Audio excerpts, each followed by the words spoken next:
Have you ever wondered what happens when the perfect American athlete is quietly carrying a burden that could shatter his entire world? Long before the massive contracts and television deals defined the modern era, John Lucas II was building a reputation that seemed almost impossible to replicate. Back in the early 1970s, he was not just a basketball prodigy, he was a legitimate sensation on the tennis court. The media painted a flawless picture of a young man destined for absolute greatness, carefully omitting the immense psychological pressure resting on his shoulders. According to the University League archival records from the spring of 1974, John Lucas II completely dominated the Atlantic Coast Conference tennis tournaments, securing victories that had scouts from both major sports taking furious notes. People saw the blinding smile and the effortless athleticism, but they had no idea about the exhaustion hiding behind closed doors. The official press releases from the University of Maryland proudly declared him the winner of the prestigious McKelvin Award in 1976, permanently etching his name in history as the first individual to be named the premier athlete in two entirely different sports. Publicly, he was untouchable. Behind the scenes, the immense weight of being perfect was slowly creating unseen fractures. Every newspaper in the country wanted a piece of the golden boy, and the expectations were climbing to a level that no human being could sustainably manage without a release valve. But the perfect illusion of the dual sport sensation was about to face its ultimate test in the professional arena. The pristine image of John Lucas II would begin to crack after a single, life-altering phone call on June 8, 1976, a date that marked the beginning of his true descent. The professional basketball landscape in 1976 was a chaotic and high-stakes battleground. The impending merger between the American Basketball Association and the National Basketball Association created an atmosphere of absolute frenzy, where team executives were desperate to find the next defining superstar. John Lucas II found himself standing right at the center of this storm. According to the official draft transcripts from June 8, 1976, the Houston Rockets did not hesitate for a second, selecting the Maryland prodigy with the very first overall pick. It was a monumental moment, celebrated with popping flashbulbs and handshakes, but the pressure that came with that selection was suffocating. The financial reports and sports business journals of that era showed that his initial rookie contract exceeded the standard figures of previous years by a significant margin, a direct result of the intense competition between the rival leagues trying to secure top talent. Suddenly, a young man who was already battling internal demons was handed a massive fortune and the keys to a struggling franchise. John Lucas II was expected to be the savior of the Houston Rockets, the face of the organization, and the ultimate return on a massive financial investment. The expectations were no longer just about winning games, they were about filling arenas and justifying the millions of dollars tied to his name.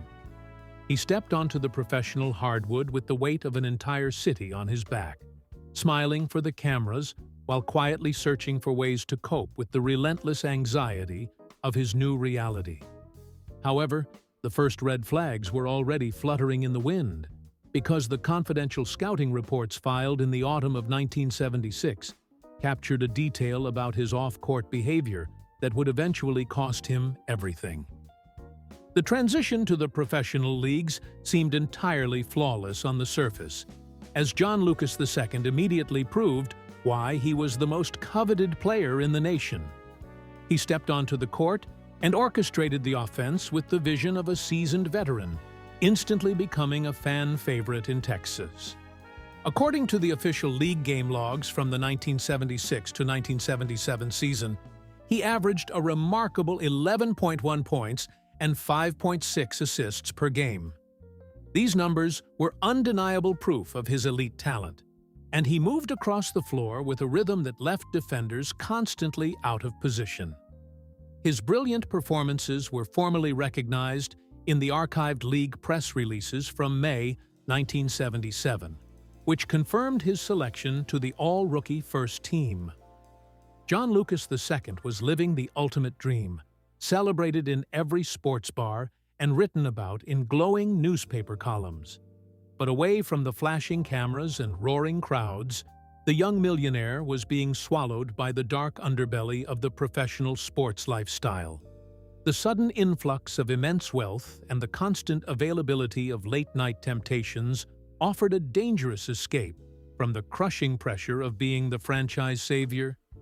He began to explore a hidden world that the public never saw, a world that offered temporary relief but demanded a devastating toll in return. The front office executives were initially blinded by the ticket sales and the incredible assists, choosing to ignore the whispers about his late nights and shifting social circles. They thought they had secured their point guard of the future, completely unaware of the storm brewing in the locker room. And while the fans eagerly renewed their season tickets to watch their young star, the team management was quietly drafting emergency documents in June 1978 to arrange his sudden and shocking departure from the city. The sudden disappearance of a beloved star from a franchise always leaves a trail of unanswered questions. Publicly, the Houston executives claimed they simply needed veteran leadership, but the locker room whispers painted a much more troubling picture. According to the official transaction registry from June 7, 1978, John Lucas II was suddenly shipped to the Golden State Warriors in a blockbuster exchange for Rick Barry. The press releases called it a strategic basketball move, yet insiders suspected it was a desperate attempt to quietly remove a growing liability. The relocation to the sun-soaked coast of California was supposed to be a fresh start, a chance to focus entirely on his game away from the familiar temptations of Texas. Instead, the unrestricted freedom of the Bay Area acted as an accelerant for his hidden struggles. He was miles away from any meaningful supervision, sinking deeper into a lifestyle of late-night escapes and dangerous habits. The impact on his performance became impossible to ignore, even for his most loyal defenders.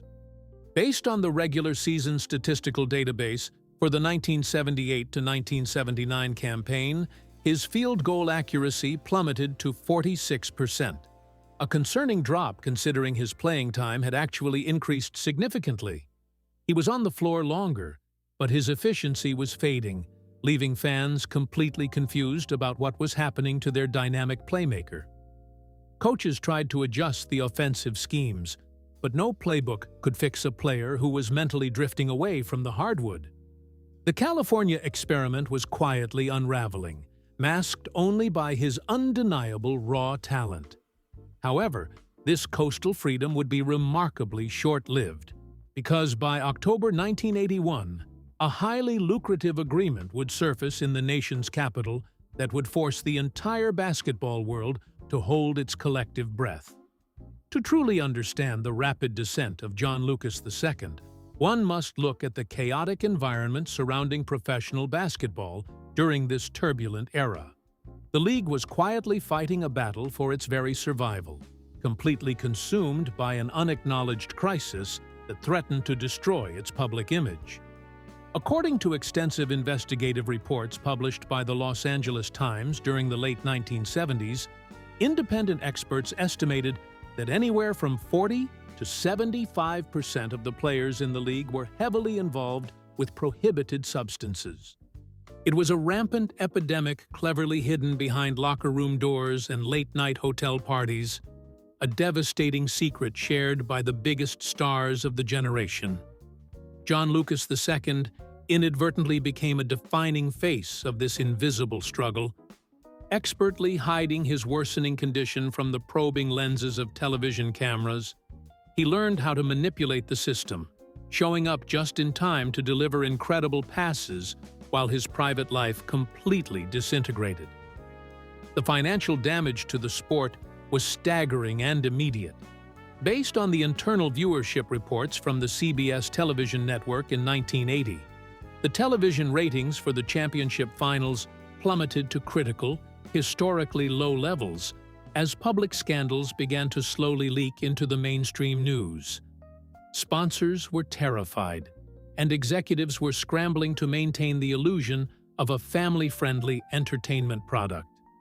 The front offices deliberately turned a blind eye to the staggering late-night activities of their most valuable assets, preferring to protect their investments rather than confront the devastating reality. The leadership of the professional association maintained this deliberate ignorance for years, hoping the problem would miraculously fix itself.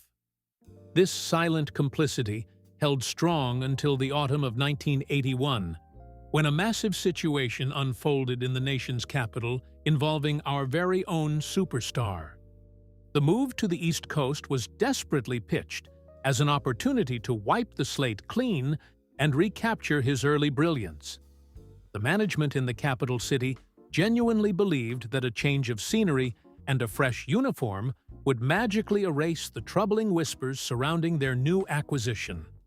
According to the archived team payroll ledgers from October 1981, the Washington Bullets offered John Lucas II a massive, highly lucrative contract, essentially betting the future of their franchise on his fragile shoulders. Ironically, this enormous influx of guaranteed money became the ultimate catalyst for his deepest struggles, providing unlimited resources to fund a double life that was rapidly spiraling completely out of control. On the hardwood, he remained an absolute magician, orchestrating plays with an unmatched, mesmerizing rhythm that completely fooled the cheering crowds. He masterfully used his incredible court vision as a desperate disguise. Based on the finalized league statistical summaries for the 1981 to 1982 season, he distributed exactly 700 assists, a staggering achievement that cemented his status as an elite floor general. Anyone looking solely at the box scores would assume he was in the absolute prime of his illustrious career, commanding the offense with total authority. But those brilliant numbers were nothing more than a spectacular facade, a crumbling wall hiding a deeply troubled individual running out of time. The immense pressure of maintaining this flawless public performance while secretly battling severe personal demons was physically and mentally exhausting. His meticulously constructed illusion held together tightly for one full season, completely deceiving the press and the eager fans. But those magnificent statistics instantly turned to dust on a freezing, quiet December morning in 1982, when the star point guard simply failed to appear for a mandatory team practice. The sudden disappearance from the morning practice facility was not an isolated incident. It was the chilling start of a disastrous pattern. For a while, the coaching staff tried desperately to protect their star point guard, feeding the media a series of fabricated excuses, ranging from severe flu symptoms to vague personal matters. But the cracks in the story were becoming entirely too visible. According to the investigative notes published by sports reporters at the Washington Post in December 1982, John Lucas II had begun systematically missing mandatory team flights and critical film sessions. The organization was caught in a terrifying bind, attempting to win games while simultaneously managing a player who was rapidly slipping away from reality. Behind firmly closed doors, the consequences were harsh, but completely invisible to the adoring public. Insider data revealed years later in the published memoirs of front office managers detailed an escalating series of heavy financial penalties. The club was quietly issuing massive salary deductions for these severe disciplinary violations, desperately hoping that hitting his wallet would somehow force him to wake up. It was a futile strategy. He was trapped in a relentless cycle, showing up just often enough to keep his roster spot, while his private struggles consumed his days. the executives grew exhausted from the constant lying, the endless late-night phone calls, and the agonizing uncertainty of whether their floor general would even arrive at the arena. The tension inside the locker room reached a boiling point, and the front office finally realized that standard fines were completely useless.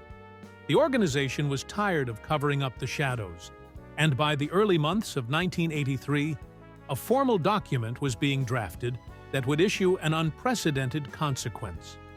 The elaborate charade finally collapsed when the Washington Bullets decided they could no longer participate in the devastating cover-up.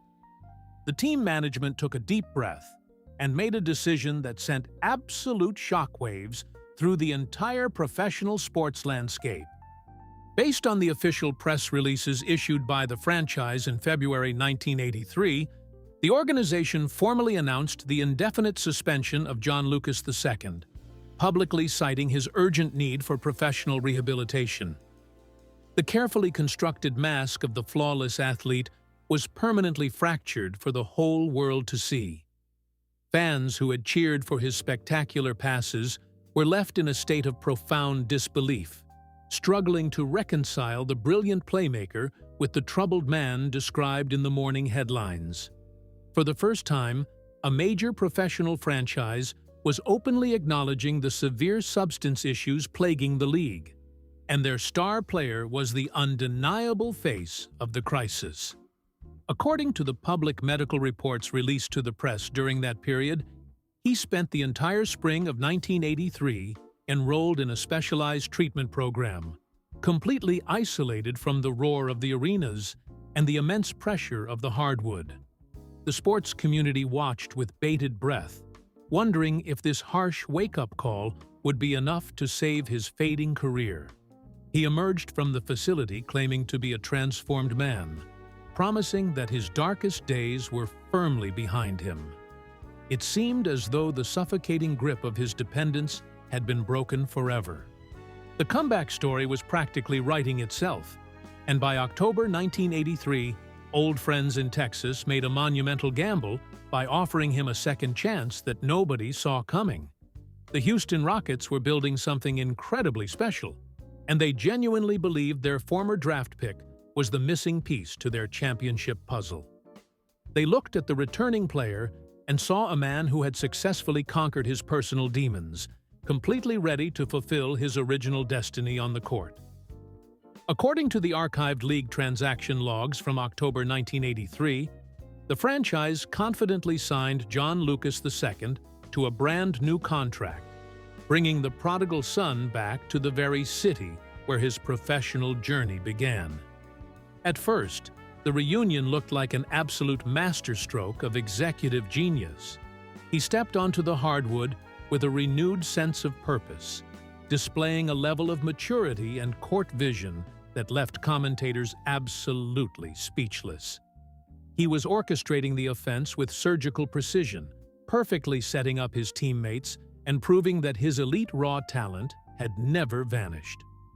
Based on the official statistical database for the 1983 to 1984 season, he appeared in 73 games and delivered an astonishing average of over 10 assists per matchup.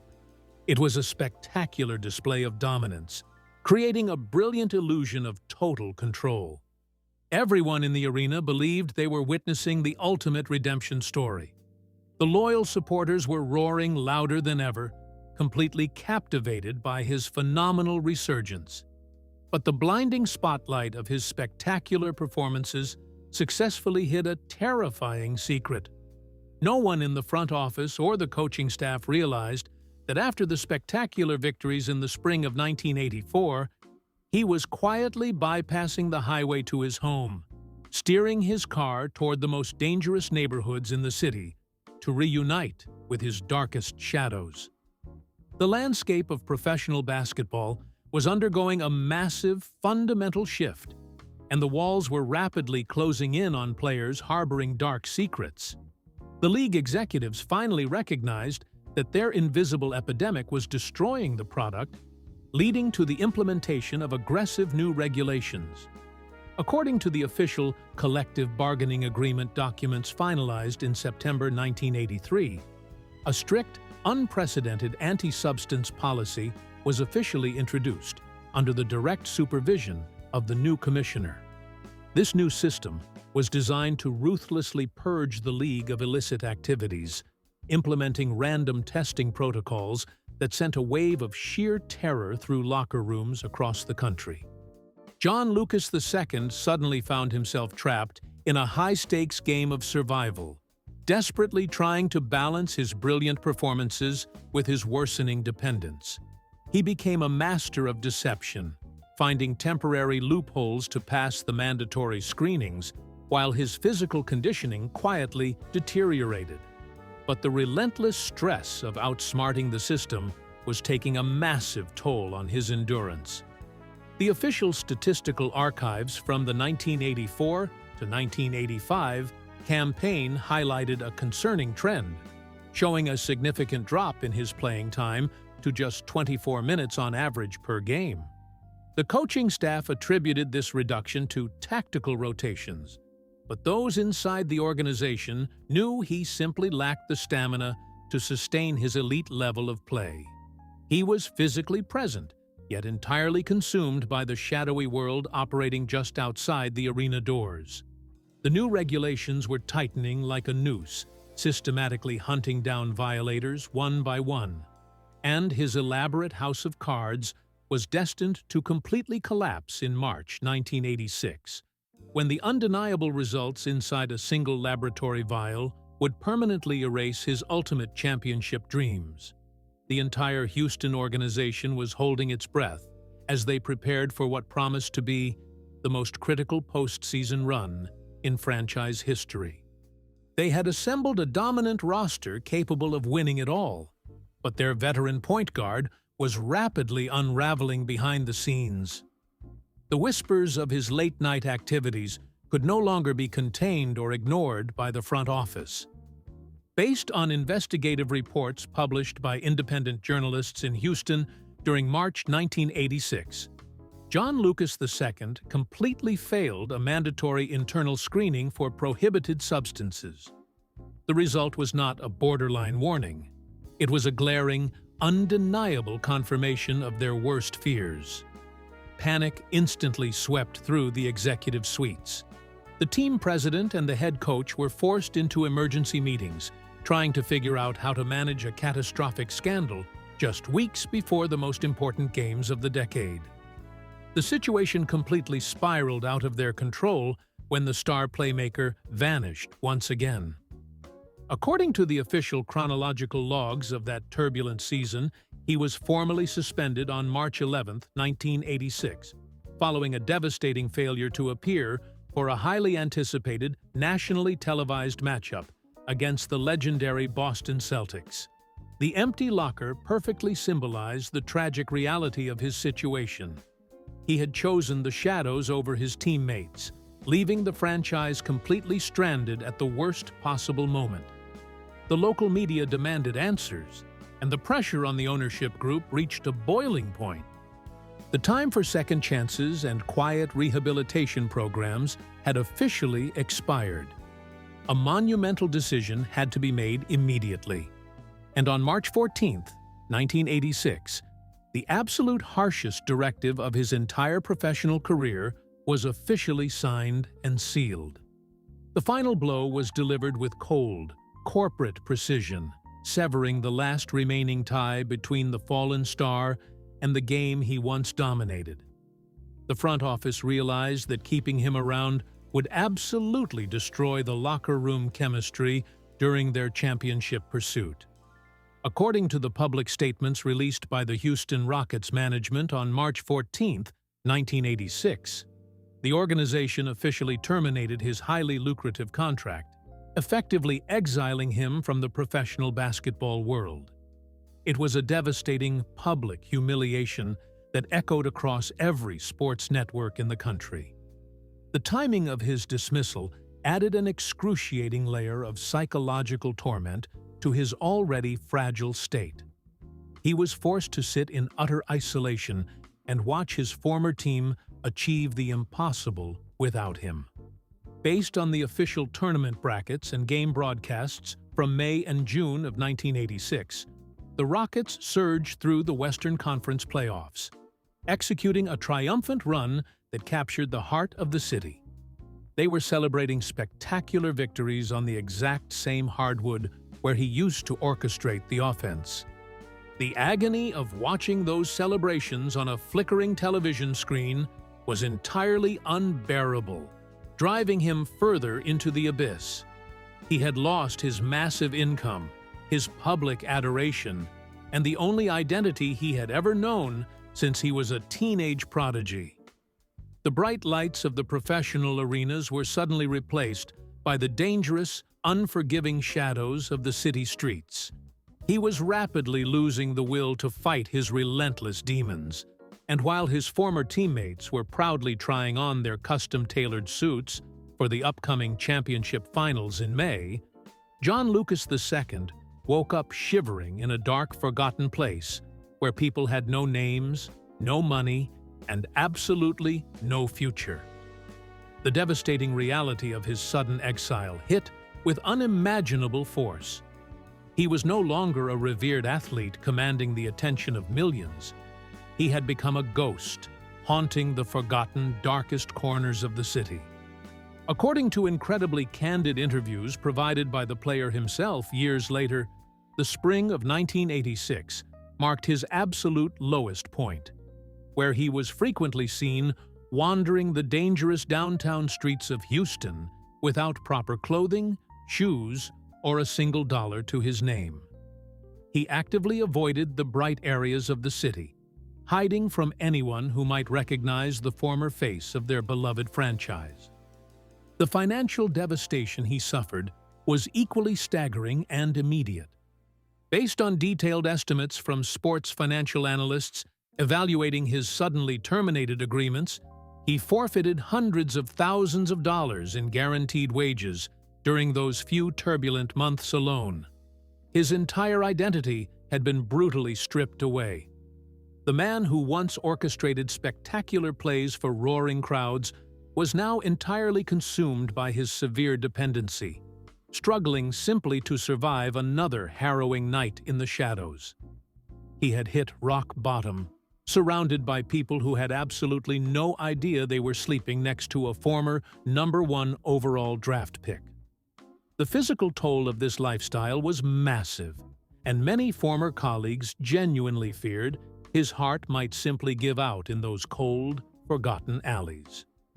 The glowing lights of the professional arenas felt like a distant, completely unreachable dream. But just as his story seemed destined for a deeply tragic conclusion, a brief moment of profound clarity pierced through his darkness. In the middle of March 1986, he somehow managed to find a working payphone and dialed a number, making a desperate, tearful call that ultimately saved his life. The decision to finally surrender control was the most terrifying moment of his entire existence. He walked away from the chaotic, dangerous streets and voluntarily submitted himself to a grueling, intensive recovery process. According to public medical records authorized for release by the player in subsequent years, he officially entered a highly specialized treatment facility in late March 1986. The initial phase was pure physical and mental agony, as his body violently rejected the sudden absence of the substances that had manipulated him for nearly a decade. This was not a luxury retreat designed for a pampered athlete. It was a desperate battle for survival. Based on later interviews published with the clinic doctors, his recovery program demanded several months of strict, absolute isolation from the outside world, completely cutting off any contact with his former enablers, toxic friends, and the relentless sports media. In those quiet, sterile rooms, John Lucas II was forced to confront the devastating wreckage of his life without any distractions or excuses. He had to accept the very real, agonizing possibility that his professional basketball career was permanently over. Rebuilding his mind and his shattered confidence required a level of endurance far greater than any grueling championship series. He slowly learned how to live as an ordinary person, finding unexpected strength in vulnerability and a strict daily routine. By the time the leaves began to change color outside the facility walls, he walked out a completely transformed man, carrying a fragile but profound sense of clarity. He honestly believed his playing days were buried deeply in his past, completely unaware that in October 1986, an unbelievable contract would land on his desk from a brilliant executive willing to risk absolutely everything. The professional basketball establishment viewed him as an extremely dangerous liability, a broken player whose immense talent was now entirely eclipsed by his volatile history. Most general managers refused to even take his phone calls, but one legendary coach looked past the ruined reputation and saw a spark of genuine redemption. According to the archived transaction ledgers of the league, the Milwaukee Bucks officially offered John Lucas II a completely non-guaranteed contract in October 1986. It was an unprecedented, shocking move spearheaded by Don Nelson, who demanded absolute perfection off the court in exchange for this miraculous final opportunity. The terms of this agreement were brutally strict and completely uncompromising. Based on the contract conditions heavily scrutinized by the sports press at the time, he was subjected to mandatory, rigorous testing for prohibited substances before every single game he played. One minor slip, one missed meeting, or one questionable laboratory result would mean instant and permanent banishment from the franchise. He accepted these daunting conditions without a single moment of hesitation. Returning to the professional hardwood with a completely clear mind, he found a profound new appreciation for the game that had almost destroyed him. He was no longer relying purely on raw athleticism to mask his exhausting late nights. He was playing with a focused, surgical intensity that completely stunned his critics. He embraced his role as a veteran leader, meticulously executing the offensive schemes and providing absolute stability for his new teammates. The massive gamble was paying off in ways nobody could have possibly predicted. And he was not just surviving on the roster. He was quietly building incredible momentum toward the spring of 1987, where he would deliver a playoff performance so spectacular it would bring tears to the eyes of the most cynical analysts in the sport. The incredible gamble taken by the Milwaukee franchise reached its absolute peak when the stakes were highest. John Lucas II was no longer a fragile reclamation project. He had transformed into the undeniable heartbeat of a playoff contender. According to the official playoff game logs from May 1987, the Milwaukee Bucks found themselves locked in a fierce postseason battle against the legendary Boston Celtics, a team that had completely shattered his championship dreams just a year prior. But this time, he was not watching from a dark room in isolation. He was on the hardwood, orchestrating the offense with a level of clarity and brilliance that captivated the entire nation. Based on the finalized league statistical database for that specific postseason run, he delivered a spectacular average of 15.6 points per game. These were not just empty statistics. They were critical, high-pressure baskets scored against the defending champions. He became a living symbol of hope for anyone silently battling their own personal demons, proving that a deeply fractured life could be meticulously rebuilt, piece by piece. Sports reporters, who had previously written off his career as an absolute tragedy, were now forced to document his miraculous resurrection on the front pages. He pushed the mighty Celtics to their absolute limits, leaving everything he had on the floor. However, his ultimate test was not going to be fought on the brightly lit basketball courts against Larry Bird. The real battle was waiting for him in the quiet, isolated hotel rooms during the 1988 season, when desperate colleagues began quietly knocking on his door. The remarkable public transformation of John Lucas II did not go unnoticed by his peers across the professional landscape. He had walked through the darkest shadows and emerged completely intact, making him a vital beacon for those who were still secretly suffering. According to extensive interviews conducted with former players and coaches, the period between 1988 and 1989 marked a profound shift in his professional identity. He began quietly taking troubled rookies and struggling veterans under his personal wing, offering guidance that went far beyond offensive strategies and defensive rotations. His hotel room during road trips slowly morphed into a confidential, completely safe sanctuary where players could confess their hidden dependencies without the paralyzing fear of front office retaliation or media exposure. He understood their terrifying reality better than any highly paid team psychologist ever could.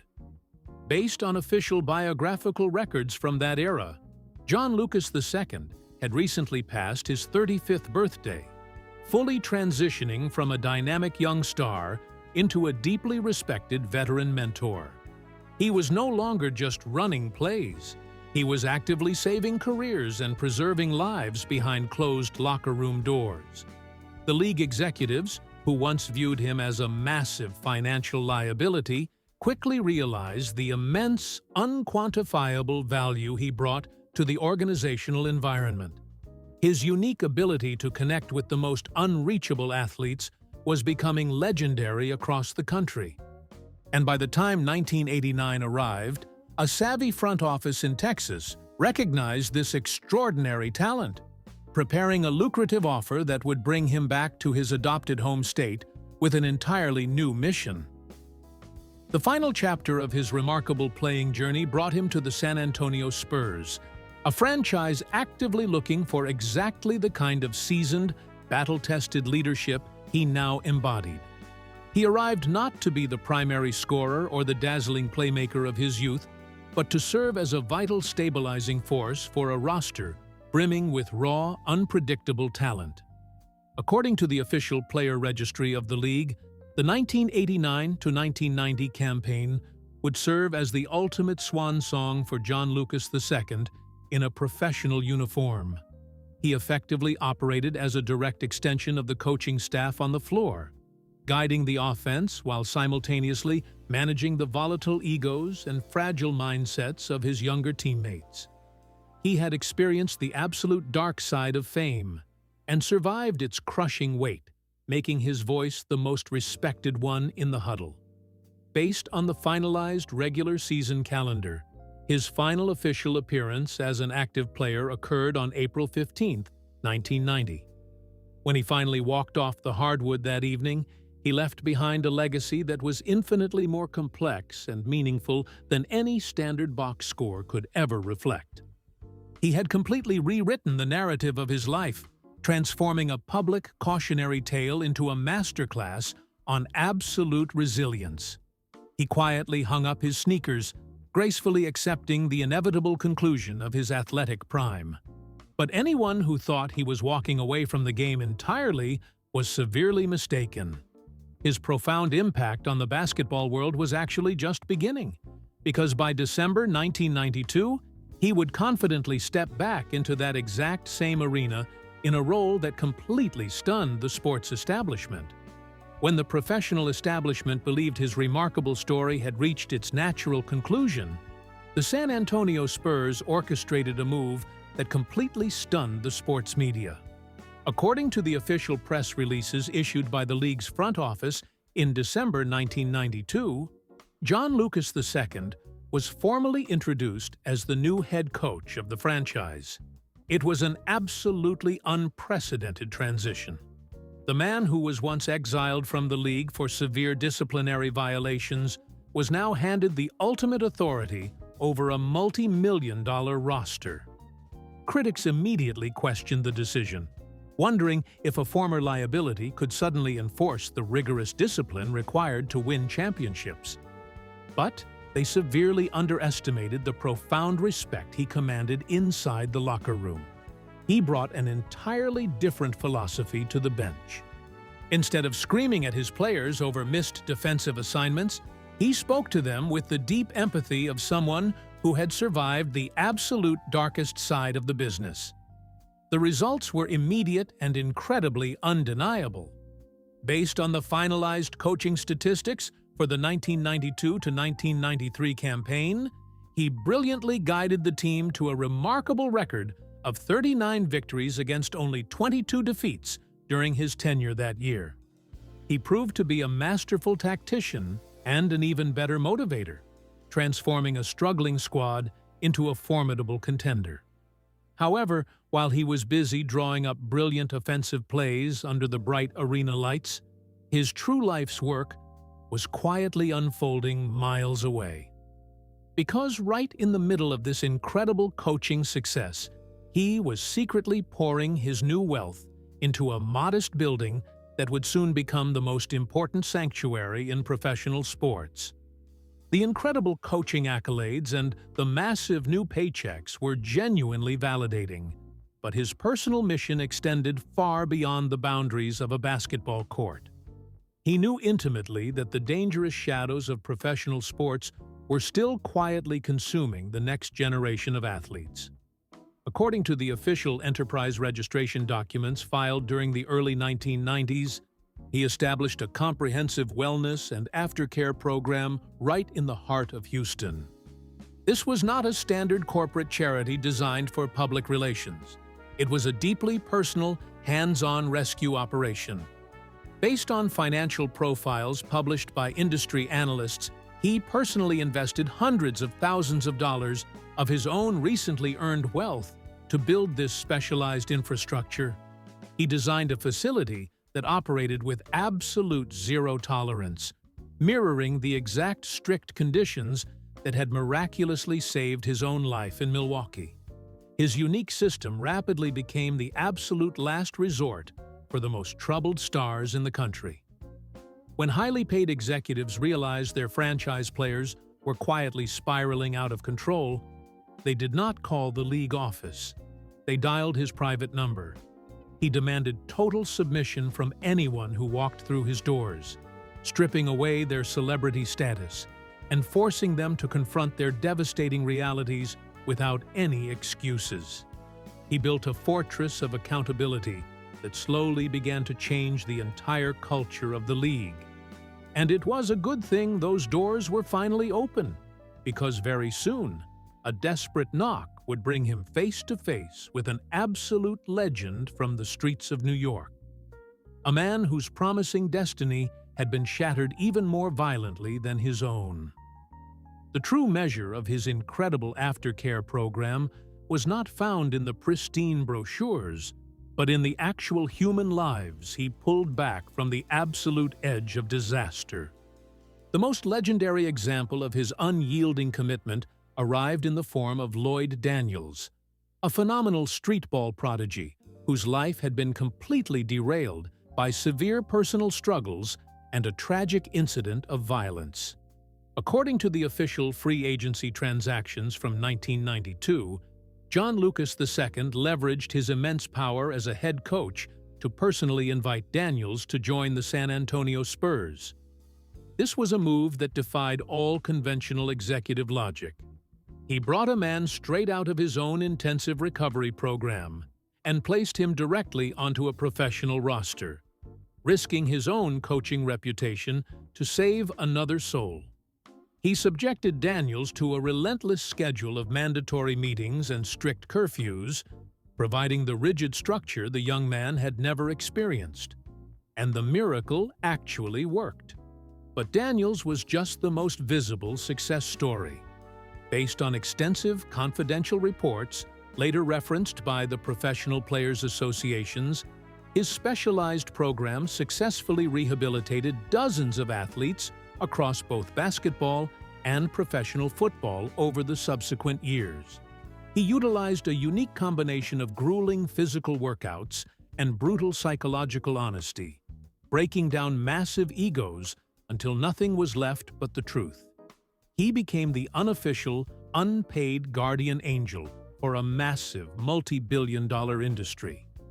Yet, Even as he was miraculously saving the careers of countless young men throughout the 1990s and beyond, he knew he could never fully lower his own guard against the relentless enemy waiting quietly in the dark.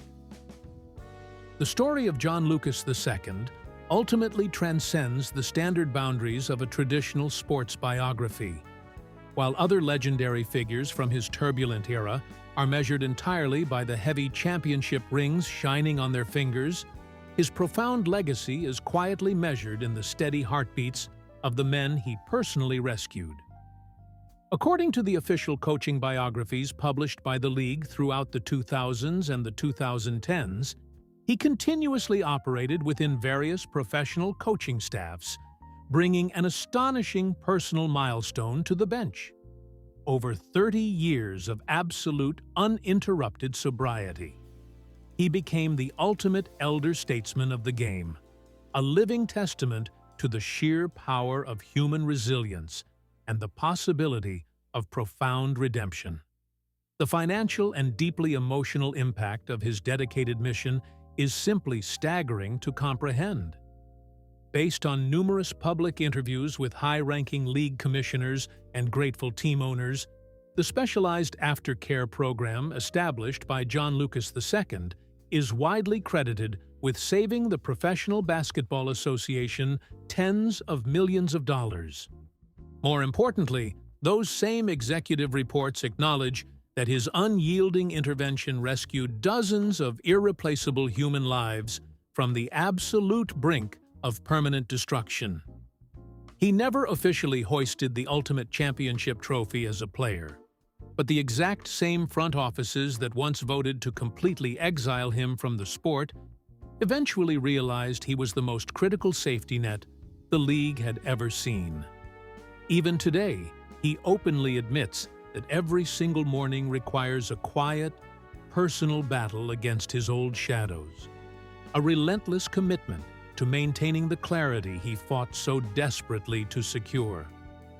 As the bright arena lights dim and the deafening cheers of the crowd finally fade into the night, his incredible journey leaves us with one powerful, lingering realization. The true most valuable player of any given generation is not necessarily the glamorous superstar who effortlessly sinks the game-winning shot at the final buzzer. Sometimes, the absolute most valuable person in the entire building is the one waiting for you in the quiet locker room, extending a steady hand to make sure you do not completely collapse after the game is finally over.